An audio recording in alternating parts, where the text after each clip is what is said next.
All right, good afternoon, everybody. Sorry to interrupt your conversations a little bit early, but wanted to make sure we had enough time for our speaker today and everything else we have going on in the agenda. My name is Lauren Snyder, president of this club. Welcome to the celebration of service this afternoon. And we do have a little sunshine today, which is nice. I want to thank our greeter, Mr. Jim Shea. Thanks for welcoming us today. And then also our roundabout reporter for the last time this month, Bob Zaltzberg. I think next month is Sarah Laughlin, so you're going to need to keep that up each. All right, I want to invite Chris Kroll up for our pledge and reflection. Chris, reflection. All right, everyone, please pledge here. I pledge allegiance to the flag of the United States of America and to the republic for which it stands, one nation, under God, indivisible, with liberty and justice for all. Okay. You all can be seated.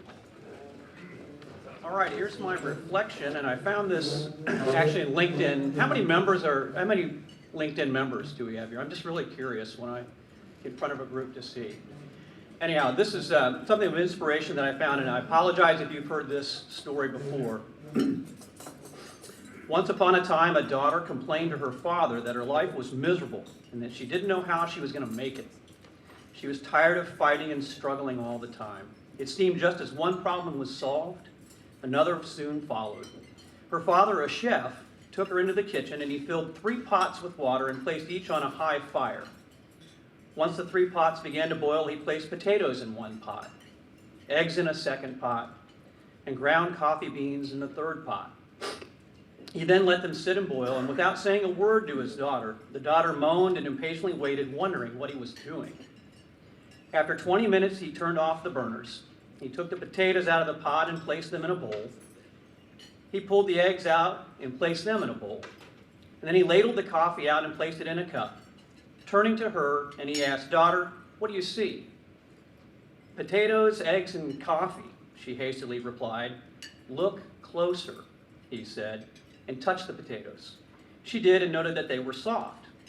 And then he asked her to take an egg and break it. And after pulling off the shell, she observed the hard-boiled egg. And finally, he asked her to sip the coffee, and its rich aroma brought a smile to her face. "Father, what does this mean?" she asked. And then he explained that the potatoes, the eggs, and coffee beans had each faced the same adversity, the boiling water. However, each one reacted differently. The potato went in strong, hard, and unrelenting, but in boiling water, it became soft and weak. The egg was fragile, and within the thin outer shell protecting its liquid interior until it was put in the boiling water, then the inside of the egg became hard. However, the ground coffee beans were unique. After they were exposed to the boiling water, they changed the water and created something new. "Which are you?" he asked his daughter. "When adversity knocks on your door, how do you respond? Are you a potato, an egg, or a coffee bean?" The moral here is, life, things happen around us, things happen to us. But the only thing that truly matters is what happens within us. Which one are you?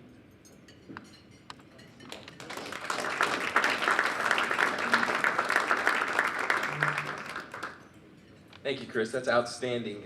Now I want to invite Sarah Laughlin up to introduce our guests. I guess I am reminding Sarah that she is introducing our guests.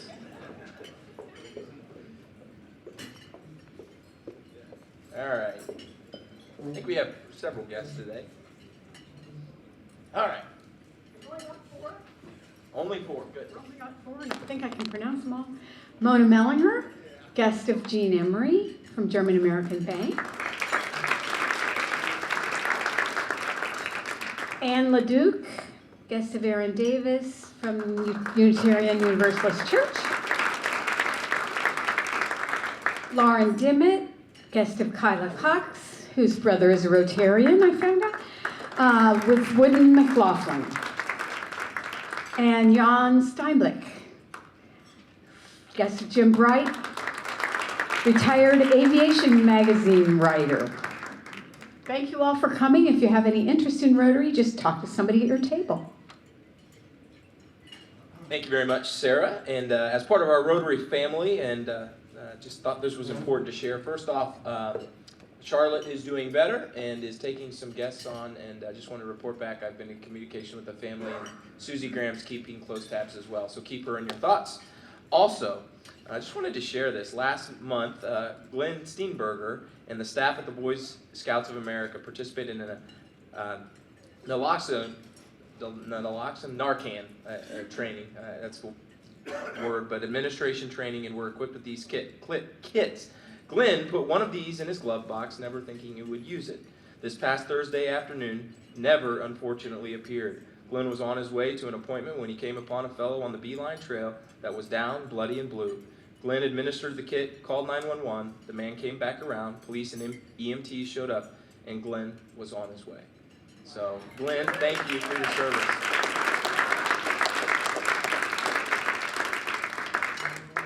Birthdays, Glenda Murray was on the 24th, membership anniversaries, and always take these with a grain of salt. Jack Kirtland, 27 years. Jack, does that sound right? Close. Okay. John Hobson, 34 years. Is John here today? John, does that sound about right? All right, congratulations, you guys. All right, a couple other quick program announcements. Our district conference is April 27th in Clarksville. Remember, one-day conference. And if you want to file for the district engagement grant to get a reimbursement for a portion of that, let me know ASAP, because that is due on March 1st. We have currently 2 applying for that so far. Our It Takes a Village, a resource fair for parents, infants, and toddlers, is on May 18th at the warehouse, 12 p.m. to 4 p.m. And that is, I'm very happy as part of that committee to announce that Bloomington Health Foundation is now the title sponsor of that. So John, thank you for your title sponsor of that at the Bloomington Health Foundation. And then also Premier Health Foundation has also signed up to be a sponsor, so thank you to Premier Health Foundation as well. And that event is really gaining some real momentum in the community, and that is something we hope to do not only this year, but ongoing, moving forward in the future. As remember, Indiana is one of the leading child and infant mortality states in the nation, unfortunately. Lunch Buddy program, we've still got another quarter of that. Service opportunities, we've had 2 recently, and then another one tonight at Hoosier Hills Food Bank. Liz has been leading the charge on that. That is from 5:30 to 7:30 at Hoosier Hills. We need 20 volunteers. We still need 2. So if we can get 2 more volunteers to meet our quota that we set for the Hoosier Hills Food Bank, you're in. Excellent. Liz, we've got one more here. Hal, Steve, Owen. Look, easy peasy. There it is. All right, see Liz after the meeting if you don't mind, and we'll finish that out. And it is always a good time for fellowship while doing some good service. And then we also had a board meeting this past Thursday. Thank you to Aaron and Mike for leading that charge in my absence of the board meeting as well. All right, Happy Dollars. Gene, can you collect Happy Dollars for me? Who's got good things going on in their lives they want to share? Marilyn. I'm thrilled to announce that the Ellisville Branch Library reopened yesterday after being closed for several months, with people waiting at the door to get in.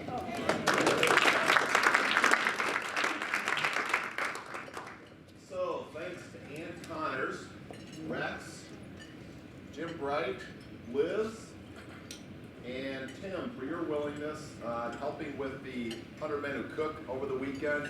If you recall what it was like Saturday night, it's downpouring. So they were loading a vehicle when it was downpouring. God love you. Amazing. And also Michael. Michael Sherman's here today. He had to scoot out early, but he... Great job. Played a wonderful Charlie Chaplin in the event. So thank you very much. And correct me if I'm wrong, Jeff, but $200,000 approximately raised? Just short of $200,000 for the 100 Men Who Cook. Outstanding. Thank you. I have a happy dollar for Jim Sims' retirement. Congratulations.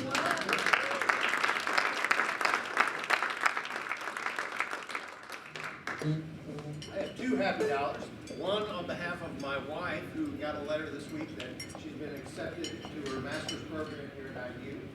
She graduates in May, and she's got 1 B+. All so very proud of her. Also happy to announce that the Boy Scouts of America have welcomed girls into Scouts BSA, and we started 5 new troops this month here in the greater Bloomington area. Wow, outstanding. Leslie. So I lived in New Mexico until I was about 15, moved away from there. I lost track of a lot of my father's family. I've never known them so well. But through the miracle of DNA, I've now discovered a whole pack full of cousins I never met before. And I got an email or a text today from one of them. So. Oh, that's outstanding. Thank you, Leslie. Anything else? Yeah, Owen. I'm happy to report that in June, for the second time, I'll be a grandfather. Excellent.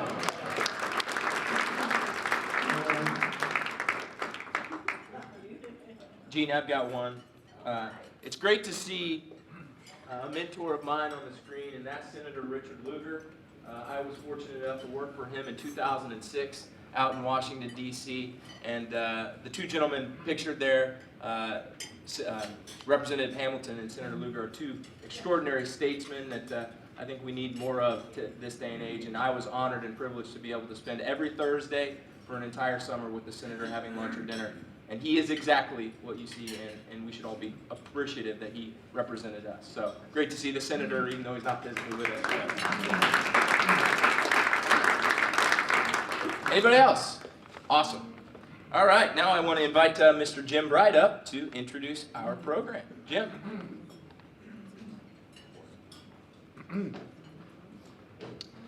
Fellow Rotarians, it's my pleasure to introduce today our guest speaker. He is the founding dean and professor of international studies at the Hamilton Lugar School of Indiana University, Lee Feinstein. Lee and the school take pride in educating principled and nonpartisan global leaders at a time when our world needs them more than ever.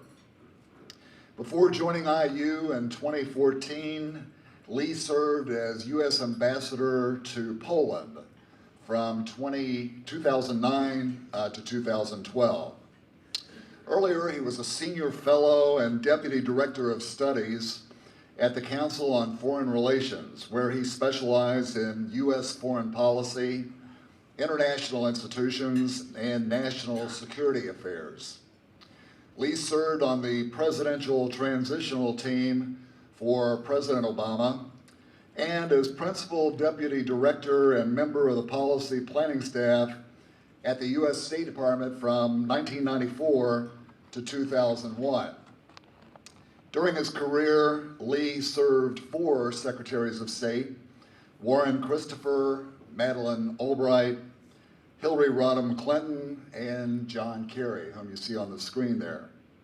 He currently serves on the board of the U.S. Holocaust Memorial Museum and is a member of the museum's Executive Council. He is a member of the Council on Foreign Relations and on the Indiana Advisory Committee of the U.S. Global Leadership Coalition. Lee is the author of a book, Means to an End, U.S. Interest and the International Criminal Court, that he co-authored with Todd Lindbergh. He is a regular commentator on international affairs and frequently serves as a consultant on Europe and Eurasia. Please join me in a warm Rotary welcome for the Dean of the amazing Hamilton Lugar School of Global and International Studies, Lee Feinstein.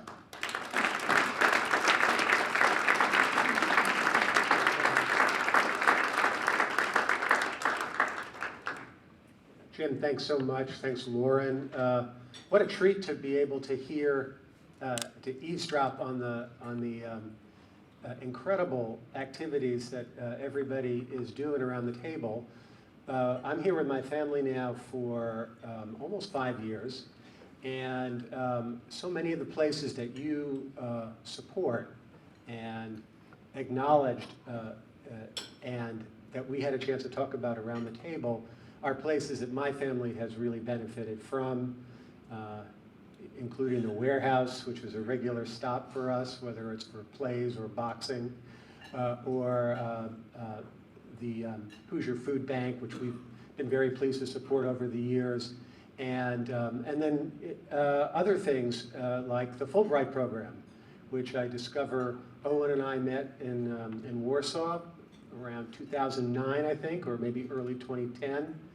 And I learned that you're all supporting Fulbrighters here in Bloomington, and what a great program, which really represents the same values that Rotary represents, and all of you represent around the table here, and which we like to think we're contributing to in our own way with the Hamilton Luger School. I had the tremendous privilege also, like Laura, not to work for either of these two guys, but to have had some experience with them in my Washington career, where I spent most of my adult life in DC and then in Northern Virginia. When we moved to McLean, I used to joke that we integrated the neighborhood because we're Democrats. But you know, Dick Lugar and I worked very, very closely together over many years because we shared a strong commitment to you know, global engagement, to reducing the dangers of nuclear weapons. And honestly, it's hard to think of any member of Congress who's had a bigger impact on making the world a better place than Dick. And when I came up for Senate confirmation, he was the ranking member of the committee. And a friend of ours who lived around the block who had worked for Dick as a staffer and then became a very successful lawyer in town said, hey, you know, if you need any help, let me know. And you know, everybody, when they go up for Senate confirmation, just take a deep breath, because anything can happen. Senator Lugar was tremendously stand-up and supportive because of our work together over the years. And whenever I remind him of that, and I talk to him all the time, and he has an office in our building. And his offices in Washington, D.C. are co-located with IU's offices. He always says, Lee, I only supported you because you were so well qualified for the job, which is the kind of thing that the senator would say. And Lee Hamilton and I had the chance to work together when I was at the Council on Foreign Relations. We did a report together with David Dreyer, who is still in Congress, a Republican, on the United Nations and what the U.S. role at the United Nations should and ought to be. And I sometimes joke with Lee, but it was true at the time. When I had my very first job in the U.S. government, working in the Pentagon, where I worked in the Office of Strategy and Requirements, we were working on issues related to U.S. Support and participation in UN peacekeeping. This was at a time when, you know, following the genocide in Rwanda, where, and also the, you know, the famous or infamous incident at Black Hawk Down in Somalia, where the United States was really uncertain about what its role ought to be internationally in this post-Cold War period. Lee was the chairman of the House Foreign Affairs Committee, and we were working in a new presidential administration.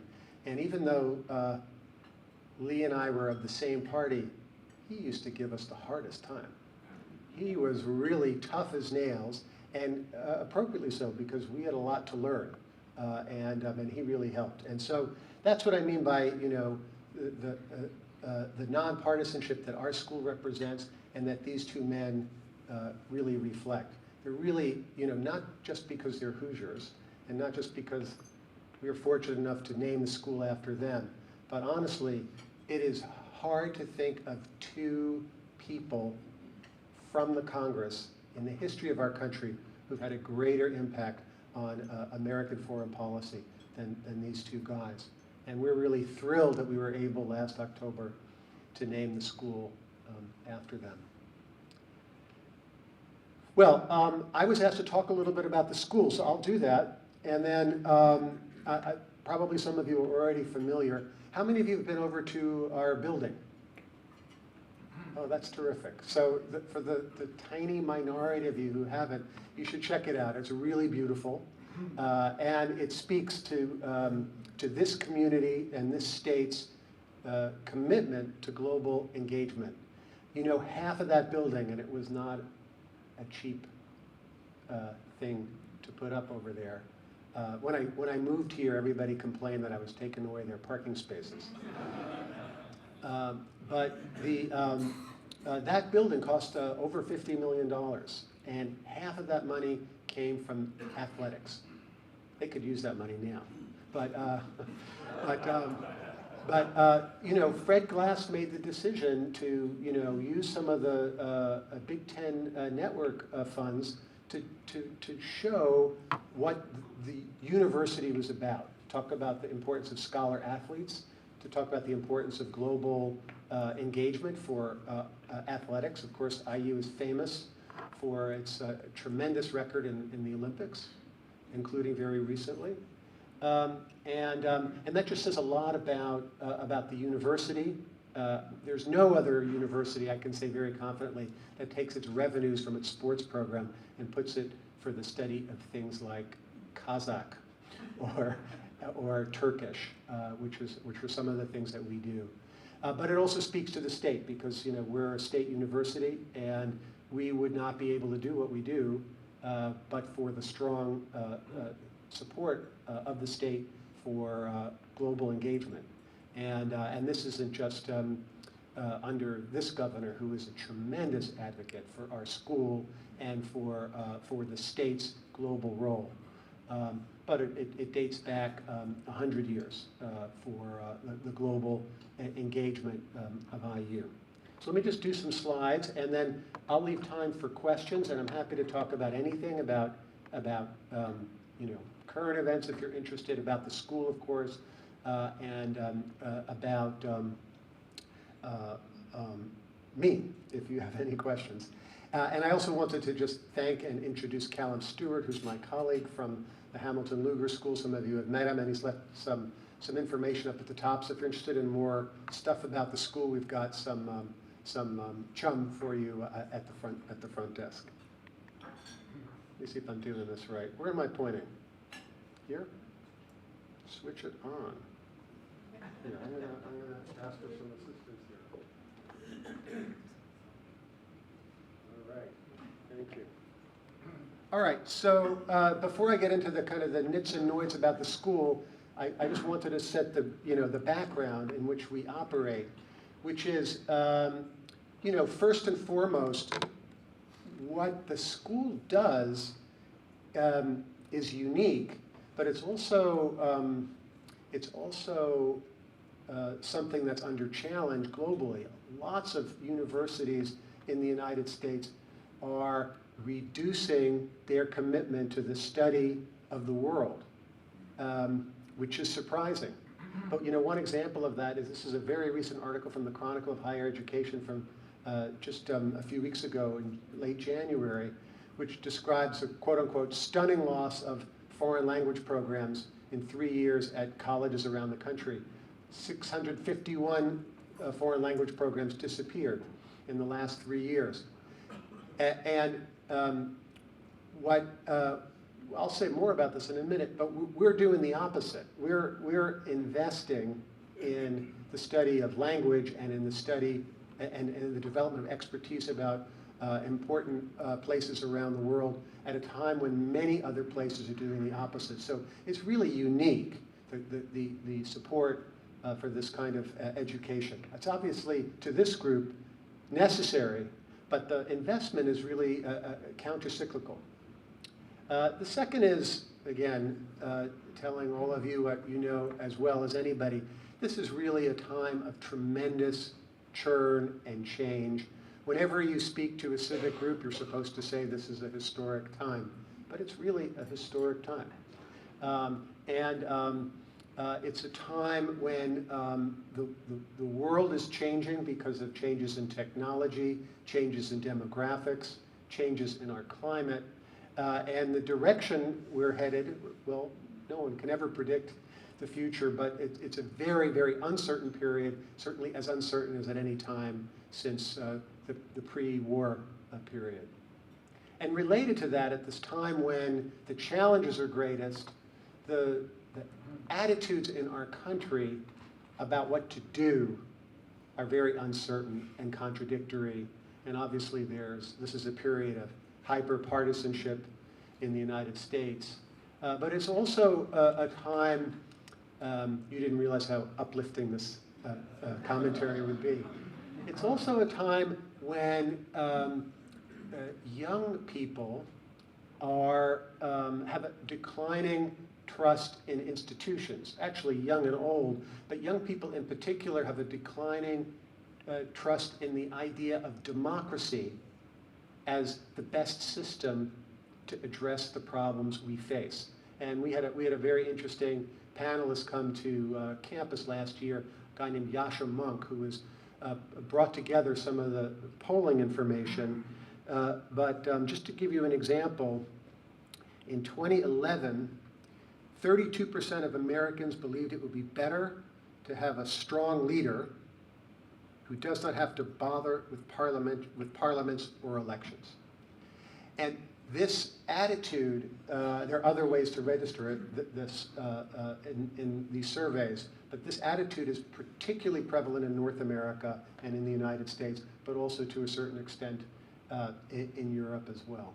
So, you know, what you're all doing, and the kind of the civic participation here that you build, and the trust across all different kinds of groups and interests is really essential, but it's increasingly questioned by people. And you can plot the map from those who are of the World War II generation to millennials, and it's a downward slope in terms of the degree to which people believe that democracy is an essential system for our government and other governments to succeed. So, you know, I should say something, maybe precede this by some background about the school. But let me just say, the good news about the global churn I'm describing is that our students' response to the challenges we face is to sign up. Our enrollments are swelling. And as you can see, we're not one of the biggest schools on campus, but our numbers are growing. We've grown about 83% in majors since 2014. And let me just tell you just a little bit, because I know many of you have lots of expertise in things global. So I'll give you the insider background. We have 4 academic departments in the school. 3 of them are what we call area studies departments, which focus on deeper cultural and societal understanding of different parts of the world. We have a program called Central Eurasian Studies. It's unique in the United States.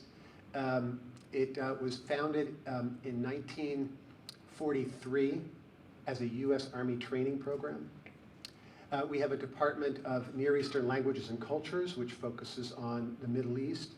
We have a program on East Asian Languages and Cultures, which focuses on East Asia.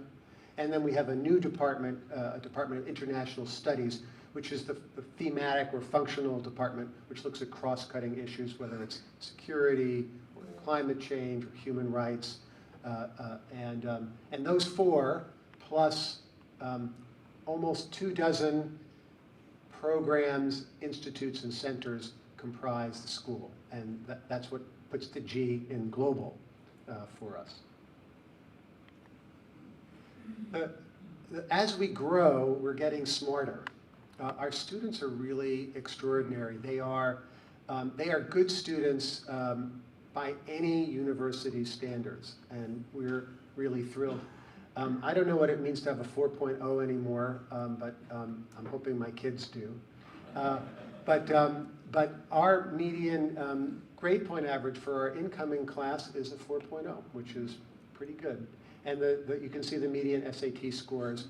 These are scores that would, you know, put students in the running for really any university they wanted to attend. A lot of you are familiar with the Wells Scholars Program. It's the most prestigious scholarship program on campus. It's a full ride for highly talented undergraduate students, and 1 in 4 of them are our students. We're really pleased. And then really the most important figure on this to me is that as we get smarter, we get more diverse. And and that's exactly as it should be. About 1/4 of our students are diverse, racial and ethnic minorities, and we also put a premium on also first-generation college students as well. So this is what we aim to do, which is to be recognized as one of the top in the country, and we hope and expect that this will happen. I think lots of people, including me, before I set foot in the state, knew a lot about IU's tradition of global excellence. My thing was always Russia and Eastern Europe, and I knew for a long time about Russian East European Institute and its great reputation for graduating some tremendous public servants like Robert Gates, who served President Bush and President Obama both as Secretary of Defense, or Jim Collins, who's on the board that Callum and I both work with, who's our former ambassador to Moscow. And so we hope, particularly with our new name, that we'll be able to get the word out, not only statewide, but beyond. I think it's working because when I go back to DC and they say, so whatever happened to you? What are you doing? What are you doing in Indiana? And I say, oh, I'm the dean of the Hamilton Luger School. And they say, oh yeah, I've heard of that. And they haven't, because it's only since October. But they think that they should have. And this to me is a sign of a good brand. So, we have a little marketing phrase. We say we're globally ready. We prepare our students to be globally ready. And, what does that mean? There it is. It's down there in the bottom right. So we kind of have five components of it. And this is the pitch I'm about to make on Saturday, because we're going to have some prospective students coming to campus for our a big yield event we have. And the first is global perspective. We want our students to graduate understanding how global systems work, what the UN does and how it works, how international agreements work, all about cross-border issues, things that are not specifically issues to one country or another. But what makes us unique and sets us apart from a lot of other international affairs schools, which are a dime a dozen, they're all over the place, is we also expect our students to graduate with some kind of a regional specialization. And that's important, not because they're going to be studying or working in that region for their whole careers, but because we believe that level of expertise gives them a certain kind of insight and way of thinking that introduces a certain degree of both sophistication and modesty in the way they go forward in their careers. And then language learning. I'll say more about this in a moment, but we believe that even though, you can get your iPhone to translate a lot of stuff for you these days, having a facility in a language is really important. And then numeracy. This is the one, a lot of our students come to our school to escape the requirement to deal with numbers. And we try to tell them that that's not a good idea. And we want them to have a facility with numbers and how to evaluate and measure progress in global terms and other terms. And then finally, global teamwork. A lot of you know this from your own experiences. It's not just study abroad, it's working on common problems across borders. If you've got a problem, it could be a problem in business, it could be another kind of a problem. You're not dealing with people from 1 or 2 countries, you're dealing with people from wherever. I was recently in Japan with President Nagrabi on university business, and we met with the leadership team of Sony. And who is Sony? Well, on one side of the table were the Sony representatives. They were from Brussels, they were from Italy, they were from New Jersey. and they were from Japan. That was Sony. And then there was IU, and we were from all over the place. That's what we mean by global teamwork. We were looking at some digitization project that we wanted to cooperate with Sony on, but it required a kind of an experience about how you operate in a genuinely international setting. And we've been hiring faculty when others haven't, and this is just a sampling of the kinds of people we have. Jessie O'Reilly just came back from Poland, where she took her students to observe the Conference of Parties working on the Paris Climate Change Agreement. They had official observer status. Asad Al-Saleh he's a very interesting person. He's from Syria. His degree is in Arabic literature, but he's written extensively about the Arab Spring. Andrew Bell I describe him as a quadruple threat. He's a young assistant professor. He has a law degree. He has a master's in divinity. He's got a PhD in political science, and he's done work for the Air Force and is still in the Air Force Reserve. Brings a lot of expertise. Sung-Kyung Kim is somebody who focuses on gender studies and directs our Institute for Korean Studies, and the list goes on. Gardner Bovington, probably many of you know him from around town. He's one of the America's experts on the Uyghurs, and long before this became an issue that has garnered national attention. Sarah Phillips is director of our Russian and East European Institute and is an anthropologist. We're making progress. We have been, the Carnegie Corporation of New York has given us a very generous grant to support our Russian East European Institute. The Japan Foundation has helped us establish a new center called the 21JPSI, Japan Politics and Society Initiative. We've received a very generous gift from an IU grad who does a lot of work in East Asia to endow a professorship in Chinese trade and economics, a pretty timely subject. And then we're very, very proud of the fact that at the beginning of this year, we received an $18.8 million grant from the Department of Education to fund foreign language and area studies. This is a highly competed set of grants. IU is the largest recipient in the country of these grants. We applied for 19 and won 18 of the 19, and it includes the designation of 11 of our institutes as national resource centers for the U.S. government. I talked about languages, and I know that this is an issue that is of interest to all of you. IU offers 82 languages over a 4-year period. That's more than anywhere else in the United States. And 68 of those are offered in our school. This is very unusual, not only because of the number of languages, but also because many, in fact, almost no international affairs schools also include language instruction. And we think that this is a real selling point and also a distinguishing characteristic. And the Defense Department funds a significant portion of our language activity in the form of language flagships, which are intensive language training over 4 years, capped by a 5th year studying in the country where the language is spoken. And those languages are Arabic, Mandarin, Turkish, and Russian. So study abroad is a focus of Rotary, of course, and IU is at the very top of American universities in the terms of the number of students studying overseas. Yeah, we're big, so we're gonna have a head start, but it's truly extraordinary. There are 5,500 institutions of higher education in the United States, and IU's number 6 in studying overseas. With your support. We also have a large number of students participating in the Peace Corps.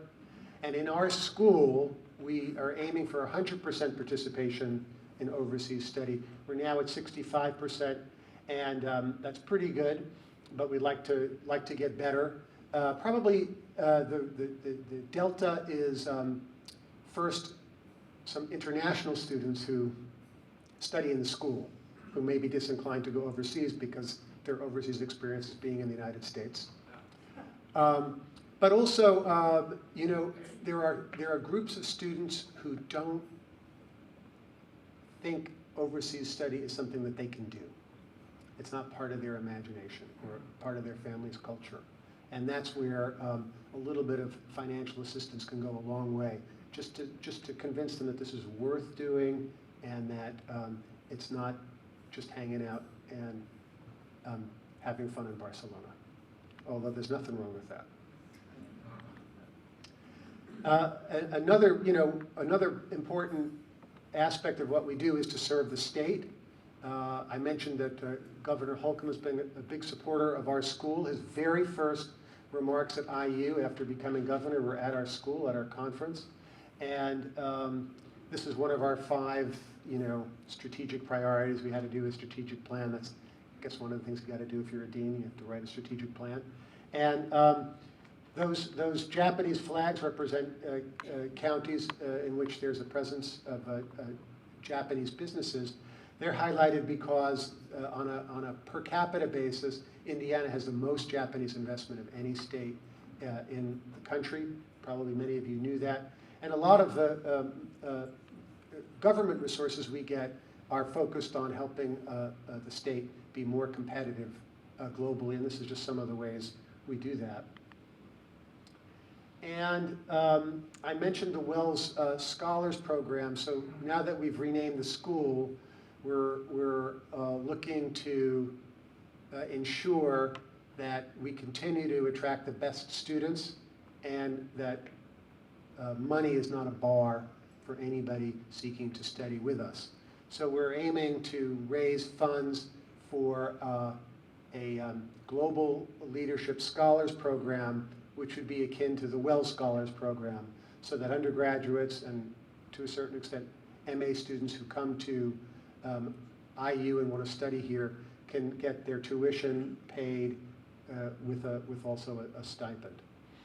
We're also working on having 2 professorships, one each named for these 2 great men. And you're all invited, March 21 to 22. Have any of you been to our conference on America's role in the world in the past? Who has? All right, we want to fix that. This is a conference that Dick and Lee co-sponsor with me every year. It's a nonpartisan conference. Nobody's reading talking points.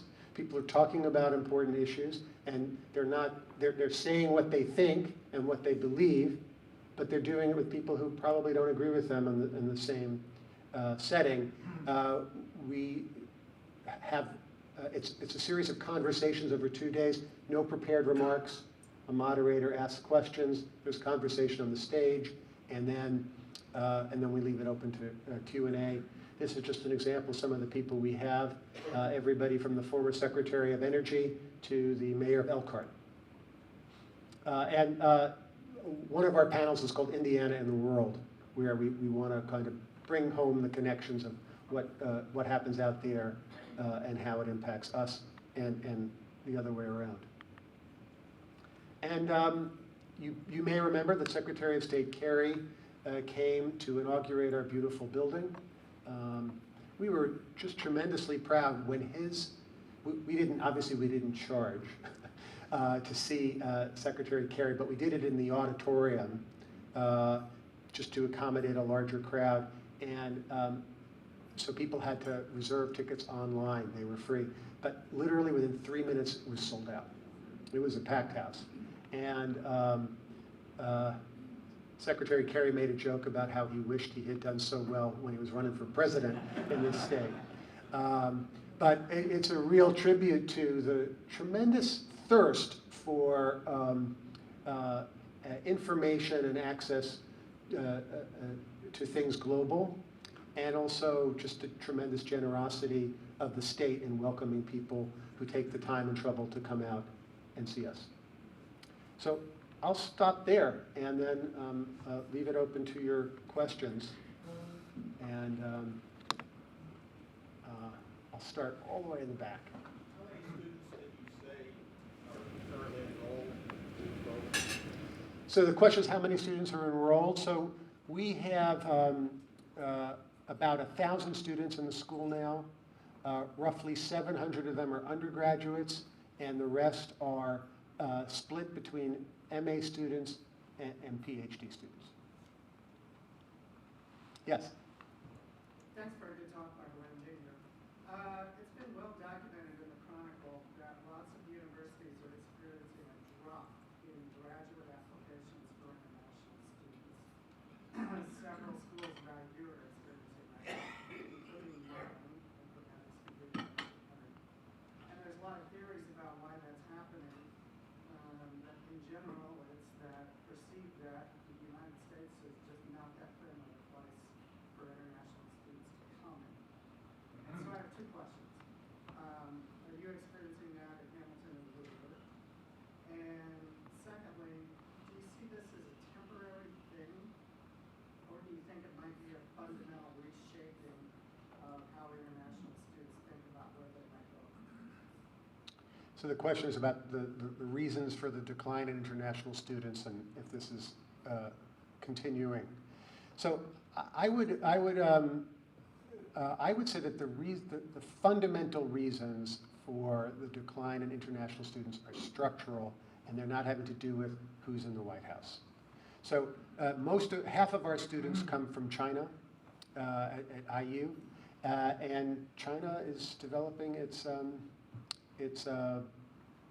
system of higher education. So there are better options for Chinese students at home, and so whatever would be the international mood here. My read of the situation is that the number of students from China, which is has been the main driver of international enrollments across the country, was going to decline. There is some response to efforts to restrict Muslim immigrants to the United States, and that has had a big impact, I would say, particularly on applications from Pakistan and India and parts of the Middle East as well. I think that those are beginning to come back up. I was recently in China, and I met with part of an IU delegation with President McRobbie, and we met with the central banker of China, who is an IU former faculty member. He was very, very dedicated to IU, and it was pretty interesting that he agreed to meet with us. This was recently and in the middle of the trade tensions that are very much in play right now. And he told us a story about this. He said, notwithstanding what I was saying earlier, if you're a Chinese mom or dad and you have an opportunity to send your kids to a Chinese university or an American university, you're going to send them to the American university. And so I don't mean to make light of the decline, and I do think some of this is structural, and we've seen the same thing in terms of European students studying in the United States over time. Like that's just unavoidable. But I do think that higher education is one of the top exports of the United States, and it's something we do very, very well. And so I think there'll always be a strong international dimension. Big issue when I was serving overseas, I was always trying to stimulate, Owen knows about this, enrollments of European students in the United States. And it's just very, very tough because of the dollars. And there's just, in the European Union, there's a program that allows students from the EU to study anywhere throughout the EU effectively for free, but there isn't a companion program to do that, to study across the Atlantic. So that's very, very tough. That's why programs like the Fulbright are so very critically important. Yes? Lee, you've lived in New York, you've lived in Washington, D.C., Poland, and now here you are in the Midwest, in Indiana. How have you and your family acclimated to living in Indiana. And also, I've heard other deans say it's difficult to attract, in some cases, faculty here, especially if they've never been to the Hoosier State. Your thoughts, please. Yeah, who would have thought? I grew up in the New York City suburbs, about a short train ride from Manhattan, and I spent a lot of my teenage years, escaping the suburbs and before I had a driver's license, taking the train to New York and going on dates in New York City, where it was a lot easier to get around. But I'm an example of somebody who obviously made a decision to come out here with my family. We've adapted really well. The kids are fully, they sometimes talk about what it's like to grow up in Northern Virginia. And I said, well, would you want to go back? I said, no, we really like it here. We don't want to go. So for me personally, the big change is just, I was in my 50s when I moved, so coming and rebuilding a social network and all of that, that's the toughest thing. But it's been a very, very welcoming environment and just a tremendous opportunity for me to help build a new school. And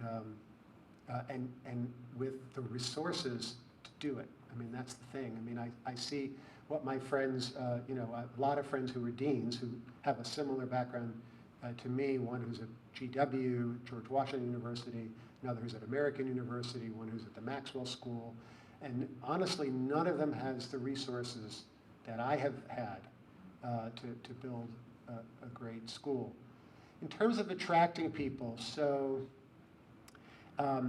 we went through an exercise when I got here about how we were going to describe what we do and what our advertising would be. And we came up with this globally ready thing. It's all right. But when we were talking to marketers, they said, oh, we should say in the center of everything.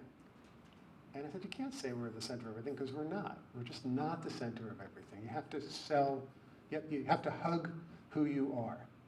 And here I think we're in a good situation. We've got a tremendous university. Beautiful, one of the most beautiful universities anywhere. We have one of the finest international programs anywhere. We can compete with any university. And we have this small school with an intense academic experience for students in a Big Ten setting. And if that's what you want, that's a pretty compelling case. But you can't pretend that you're, a mile from the White House, because we're not. The other thing is that for faculty, we've been very fortunate. We've been able to recruit really tremendous faculty members. It's harder to recruit at the senior and more established faculty, and there are some sectors where it's pretty challenging. If you have somebody who's focused, for example, very heavily on security or in computer sciences and high tech, not just our school, but all schools, that's very challenging to hire and keep. But I've hired more than 20 new tenure track faculty since I've been here. And in every case except one, we got our first choice. So we've been really thrilled. Owen. Two questions. One is kind of wonky. When you went to Poland, Donald Tusk was the prime minister. There was a moderate government there, and now Poland has moved to the right. Czech Republic has moved to the right. Viktor Orban has moved Hungary to the right. Why is that? Is it just migrants, or is there something else? And the second question, it was mentioned, the 4 secretaries of state that you had served under. 2 of them have been here, Madeleine Albright several times, Warren Christopher once. If a Democrat were elected to the White House in 2020, would you like to head state? I'd also like to go to the moon. But thank you, that's very generous. In terms of, is this the last question? Okay, so I apologize to others that I've been so long-winded. But here I go. in terms of, you know, what's happening, I think it's very similar to what's happening in the United States, which is there's a distrust in democratic institutions. For these transitional societies, they feel like the transition hasn't been so good for some of them.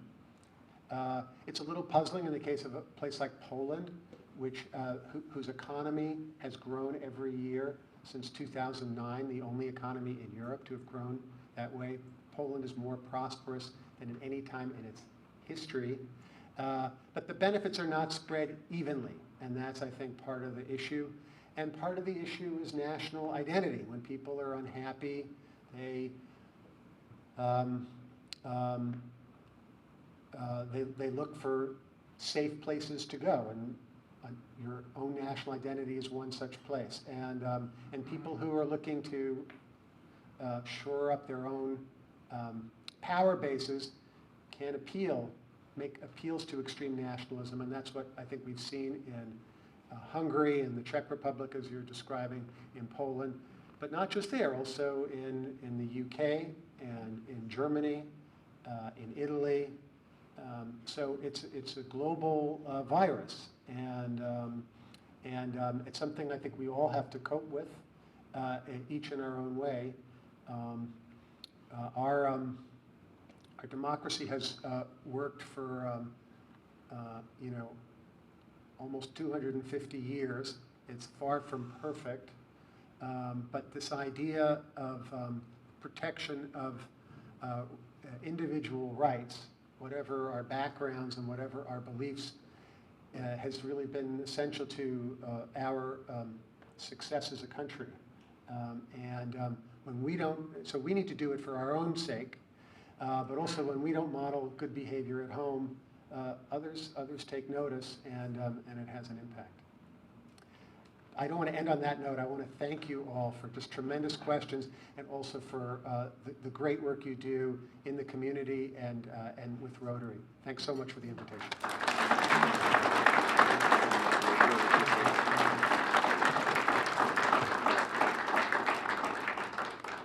Lee, I don't know what your schedule looks like, but I'm sure other people would love to ask some additional questions if you have a couple of moments after the closing of our meeting here.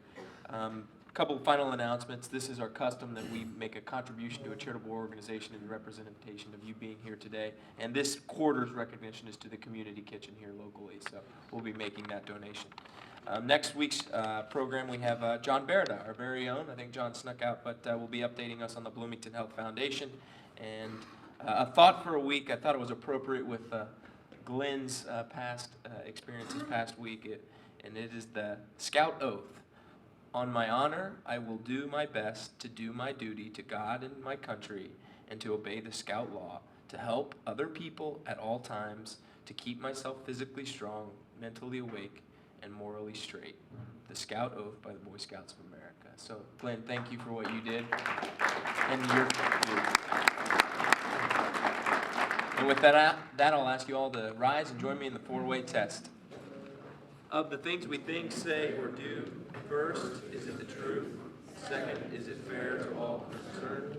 Third, will it build goodwill and better friendships? Fourth, will it be beneficial to all concerned?